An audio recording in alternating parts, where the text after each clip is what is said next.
இந்த பைப்பு வழியாக போய் நமக்கு பின்னாடி அங்கே வரும். அதான் அந்த டூமுக்கு போய் டூம்லேருந்து பின்னாடி பைப்பு வழியாக வரும். அதுதான் நம்ம இப்போ பார்த்தோம்.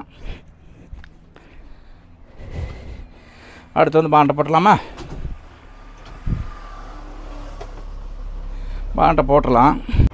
இப்போ எதுக்காக நம்ம வண்டியில் என்னென்ன பார்ட்ஸ்லாம் இருக்குது, அவசியம் மெயினஸ் இதெல்லாம் எதுன்னு சொன்னால் அந்த பேருக்கெல்லாம் சொன்னோம்னா, நம்ம வெளியூர் போகிற வண்டி போனால் ஒரு 10 நாள் ஆகும். அங்கே லோடாகலாம் அடுத்த ஊருக்கு அப்படி போயிடுவான். வண்டி ஓட்டும்போது வழியில் ஏதாவது சிரமங்கள் ஆயிடுச்சுன்னா ஒரு மெக்கானிக் வந்து பிடிச்ச வண்டியெல்லாம் எடுக்கிறனா ரொம்ப சிரமமாக இருக்கும். இதெல்லாம் இங்கே ஊர்லேயே எல்லாம் செக் பண்ணி கரெக்டாக இருக்கான்னு பார்த்துக்கிட்டிங்கன்னா நீங்கள் போயிட்டு வர வரைக்கும் பயப்பட தேவையில்லை. வண்டியில் எல்லாமே நம்ம செக் பண்ணி எடுத்துக்கிறோம். எவ்வளோ தூரமாக இருந்தாலும் நம்ம வாட்டில் எந்த ஊராக இருந்தாலும் லோடு ஏற்றி போயிட்டு அங்கேருந்து லோடு ஏற்றி நம்ம வாட்டில் வரலாம். அதுக்காகத்தான் இதெல்லாம் என்னென்ன பார்ட்ஸு அதோட பேருங்க இதெல்லாமே நான் உங்களுக்கு புரிகிற மாதிரி சொல்லியிருக்கிறேன். அது தெளிவாக பார்த்துங்க. அடுத்து இன்ஜின்லேயும் எல்லா விவரமும் எல்லாம் சொல்லியிருக்கேன். இந்த பார்ட்ஸு நம்ம சொன்ன பேரு பூரா கரெக்டாக எல்லாத்துக்குமே தெரியும்.